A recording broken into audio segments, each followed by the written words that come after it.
power. You are not your panic. You are not your worst case stories. You are the one asking the question. And that's where your clarity begins.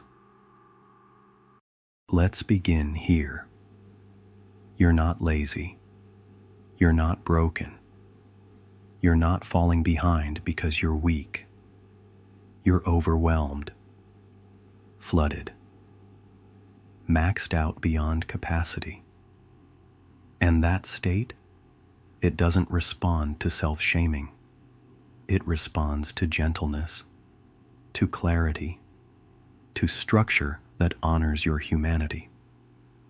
When your brain is drowning in too much, too many tabs open, too many responsibilities, too many shoulds screaming at once, your nervous system does what it must to survive.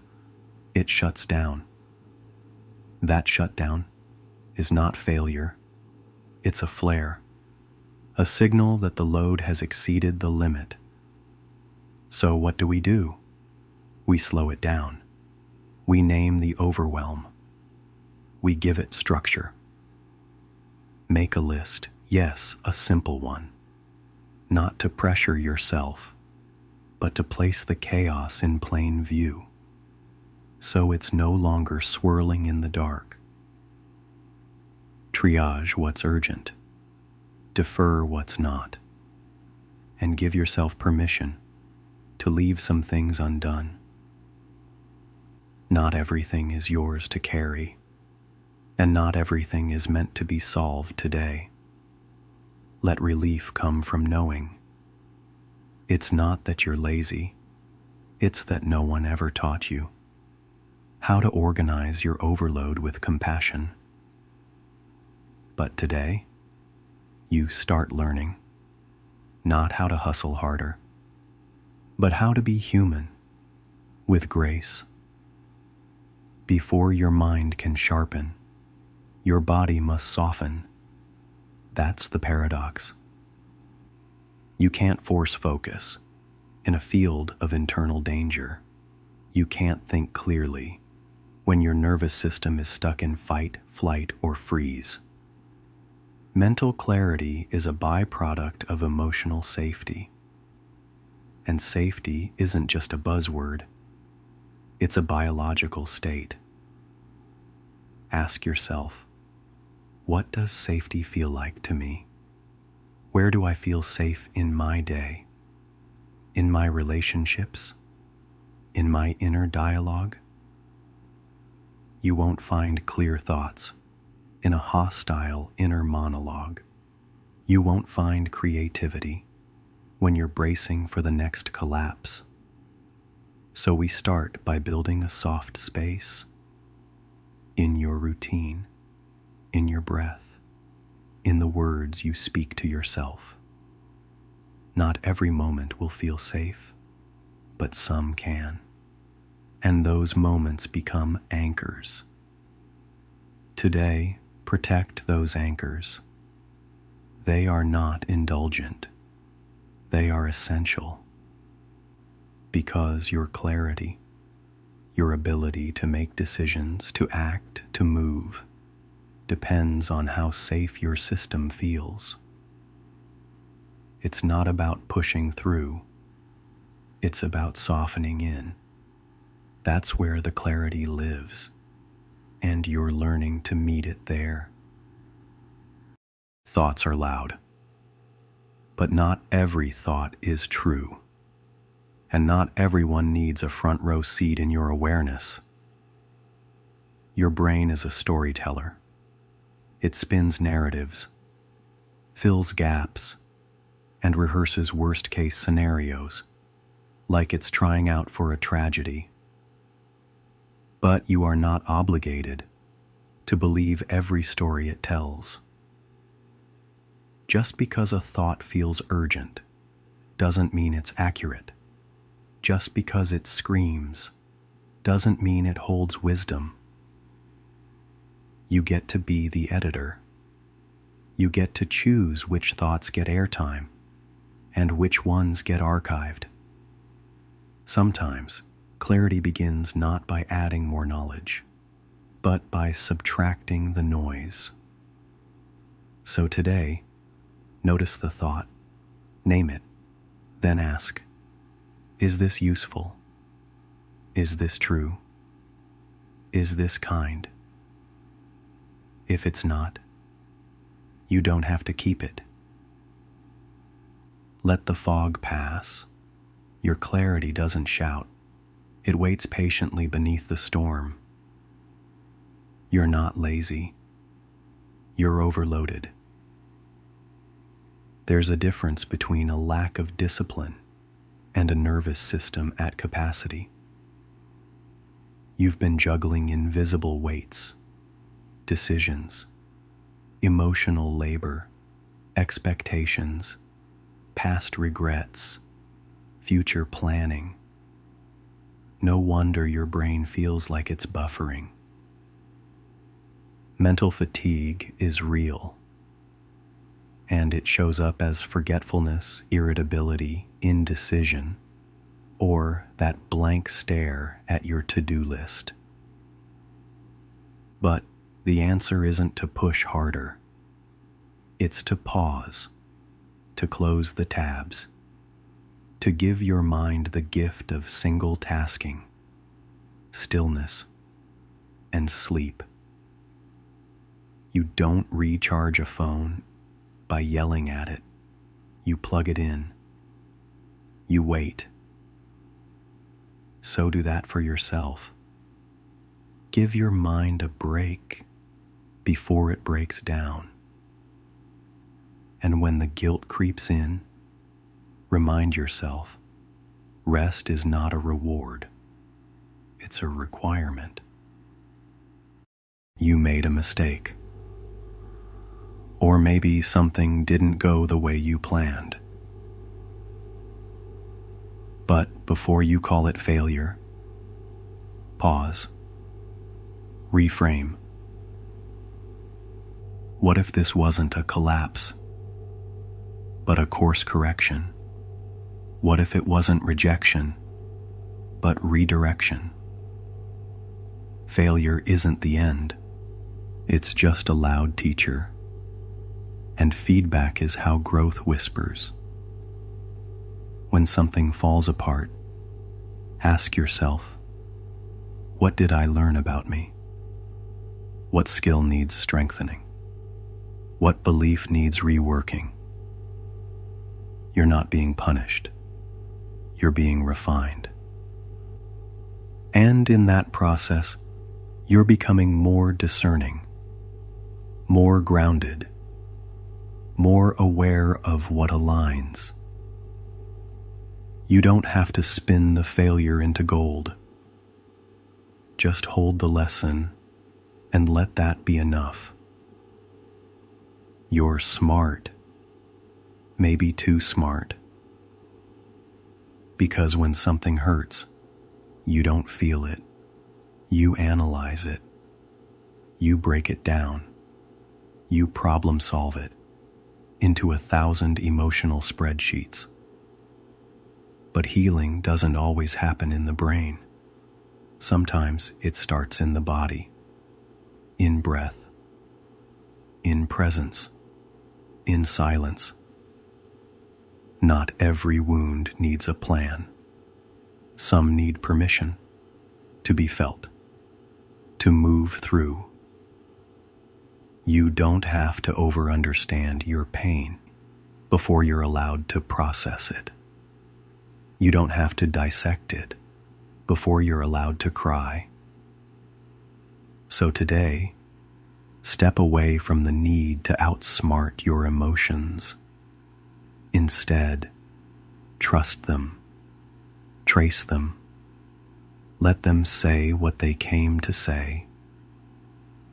Because sometimes the most intelligent thing you can do is stop thinking and start listening. You've been grading yourself on how well you hold it together while falling apart. You assess your worth by how productive you stay, even when your heart is heavy and your brain is fogged with fear. But listen, survival is not a performance, and pain is not a test. You don't get extra credit for suffering silently or pretending you're fine. When you're in crisis, your baseline shifts. The goal isn't perfection, it's preservation. So instead of asking, "Why am I not doing more?" ask, "What would compassion look like right now?" Maybe it's a deep breath instead of another task. Maybe it's stepping away instead of pushing through. Your crisis does not disqualify you from kindness. It invites it. Stop grading yourself on outdated expectations. You're not falling behind. You're moving through something, and that deserves grace. Sometimes clarity doesn't come from pushing through. It comes from pausing and beginning again on purpose. There's no shame in closing the laptop, canceling the meeting, taking the walk, and choosing a reset. Because clarity requires margin, and margin requires permission. Permission to step away so you can return stronger. It's not weakness to need a break. It's wisdom. When your thoughts are spiraling and your patience is thinning, the best move might not be to figure it out. It might be to breathe, to reset, to come back to yourself before trying to solve everything else. You're allowed to stop midstream and start again with more care. That reset, it might be the most productive thing you do all day, because it comes from self-awareness, not burnout. Give yourself that grace. Your clarity lives on the other side of permission. You've been trained to treat yourself like an assembly line. Input task, output result. No pause, no deviation. But your nervous system is not a machine. It's a living circuit board with limits, with rhythms, with needs. When you override those limits, the system doesn't just slow, it crashes. That's why you feel the shutdowns, the sudden exhaustion, the fog that won't lift. Compassion here isn't indulgence, it's maintenance. It's plugging your system back into a sustainable flow. Think of rest, breath, even gentle self-talk as a software patch. Without it, the errors multiply. With it, the system stabilizes. So, no, you don't have to push harder. You have to honor the wiring. That's how you keep working without burning out. The paradox is this: gentleness creates clarity. When you beat yourself forward, your focus fractures. Your mind narrows into survival mode. Your vision blurs under pressure. But when you soften, take a breath, ease the pace, give yourself a margin of grace, your brain relaxes. And a relaxed brain is a sharp brain. That's when solutions emerge that brute force could never find. That's when you notice the detail, the insight, the path forward. So the next time you say, "I don't have time to be gentle," remember, gentleness might be the fastest route to clarity you've got. Compassion isn't the opposite of productivity. It's the engine of it. Progress isn't always loud. It isn't always a breakthrough, a finished project. a dramatic transformation. Sometimes it's washing the dishes when your body feels heavy. Sometimes it's sending one email instead of the 10 on your list. Sometimes it's just getting out of bed. Don't dismiss those moments. They are progress. They are proof that you kept moving through resistance. Tiny steps add up, brick by brick, inch by inch. They build momentum quietly until one day you look back and realize you crossed the distance. You don't need giant leaps. You need consistency wrapped in compassion. The myth of progress is that it should look like a straight line, always forward, always up. But the truth? Progress loops. It spirals. It pauses.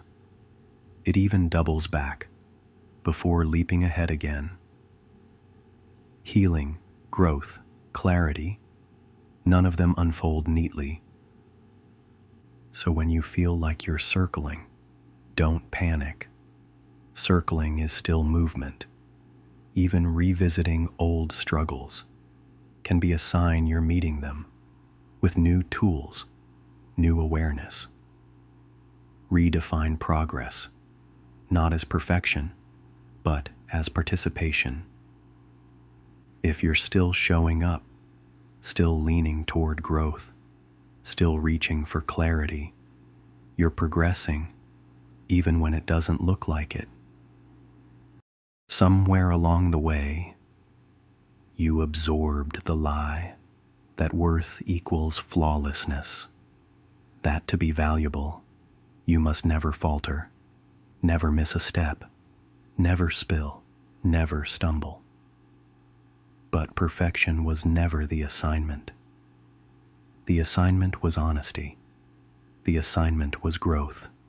The assignment was learning how to stay kind to yourself while being undeniably human. Imperfection isn't evidence of failure. It's evidence of life, of being in process, of walking the messy road every single person is walking, whether they admit it or not. When you look at your mistakes, your missed deadlines, your moments of fumbling, you're tempted to translate them as a verdict. But they are not a verdict. They are data, information about what helps you thrive, what drains you, what still needs patience. And data is not judgment. It's guidance. It points you to adjustments, not shame. So release the pressure to be flawless. Release the exhausting chase of presenting yourself as polished when you're still unfolding. You are not here to impress perfection onto your story. You are here to live it, messy margins and all. And maybe the most radical act is to stop apologizing for the places that aren't tidy yet. Notice this. When have you felt closest to another human being? Was it when they appeared flawless? Or was it when they confessed, "I'm tired too"? When they admitted, "I don't know what I'm doing either"? Imperfection is where connection lives. It's the soft edge that allows another person to approach without fear of being measured. If you hide every crack, you also hide every doorway where compassion might enter. Your stumbles, your unpolished truths, your broken open moments. These are bridges. They invite others to say, "Me too," and that "me too" is the beginning of belonging. So when you're tempted to cover the flaws, ask yourself instead, what if this is the place someone else finds courage? What if my humanity is exactly what gives another person hope? Your imperfections don't diminish you. They humanize you. They make your story livable, approachable, real. Perfection isolates. Imperfection connects. And connection, not flawlessness, is what heals. So breathe. Drop the performance. Let the cracks stay visible, because it's in those cracks that the light has a chance to get in. We've been conditioned to equate silence with absence. If nothing's happening, we think nothing exists. If no words are spoken, we assume nothing is being said. But silence is not emptiness. Silence is presence. It is the raw ground where clarity takes root. Think of a pond after a storm. The surface churns with waves. Mud rises from the bottom. Everything feels unsettled. If you keep thrashing in that water, the mud only clouds more. But if you sit still long enough, the particles settle, the water clears, and suddenly you can see, straight to the bottom. That's what stillness does for your mind. It lets the noise sink. It lets the chaos disperse. It lets the deeper truths emerge, not because you forced them, but because you made space for them to surface. So stop shaming yourself for needing quiet. Quiet is not wasted time. It is the laboratory where your brain does its most profound experiments. The pause between notes is what makes the music. The space between breaths is what makes rest possible. Silence is not nothing. It is everything, waiting to be heard. We spend so much energy chasing clarity as if it were hiding in the next plan, the next spreadsheet, the next burst of productivity. But clarity rarely shows up in the frenzy. It arrives in the pause.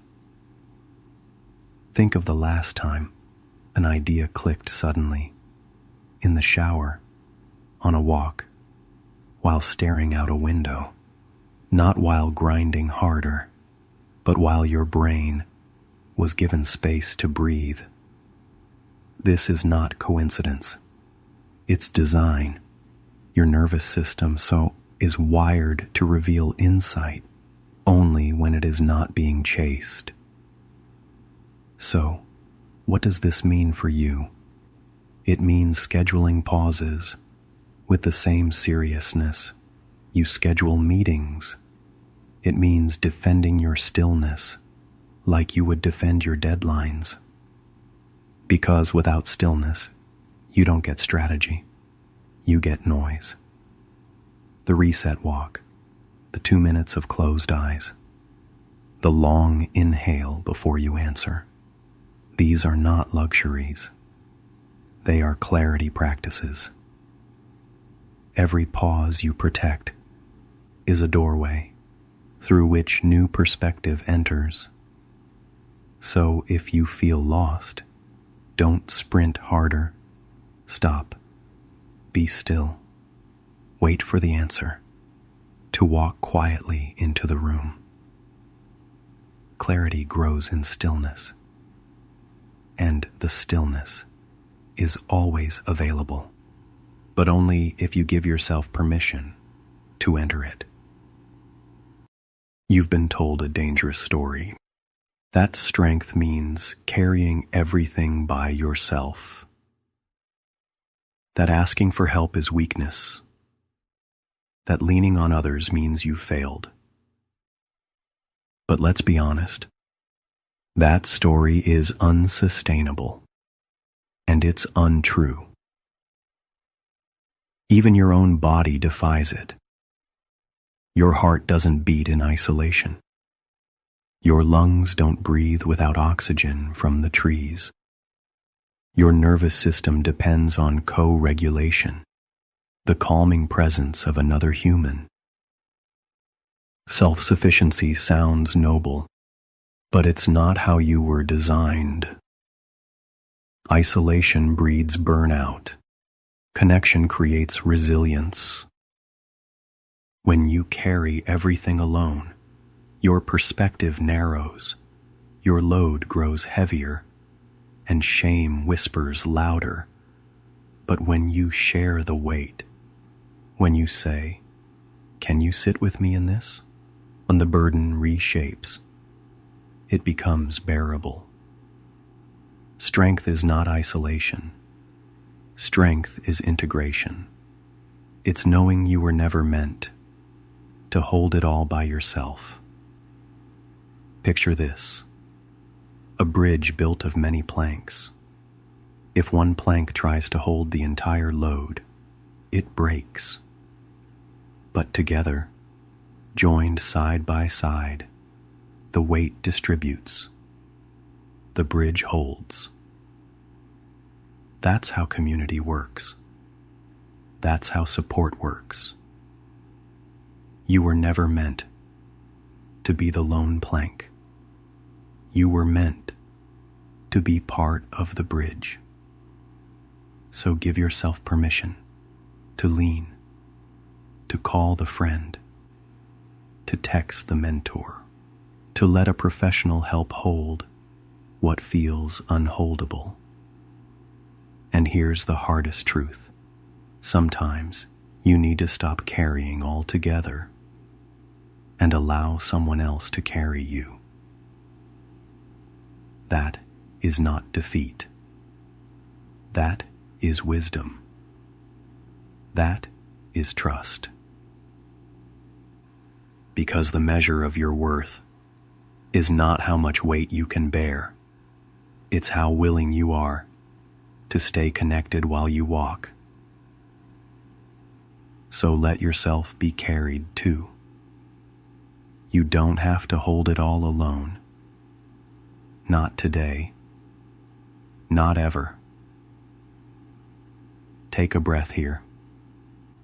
You've done the work of untangling the weight. You've honored your limits. You've named your need for support.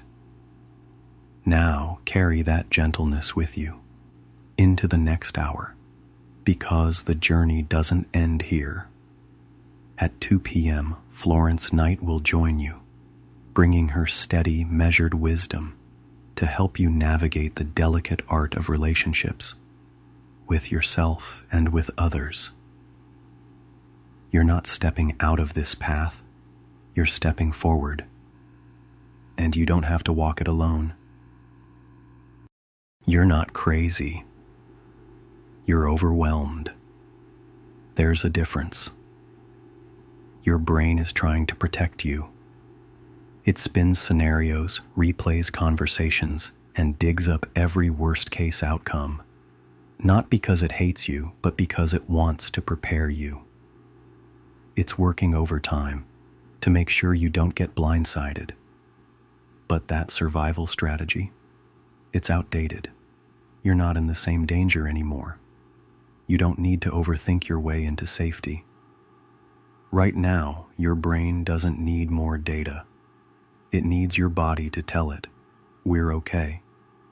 So take one breath, then another. Feel your seat. Feel your spine. Feel the space around you. You are not broken. You're overstimulated.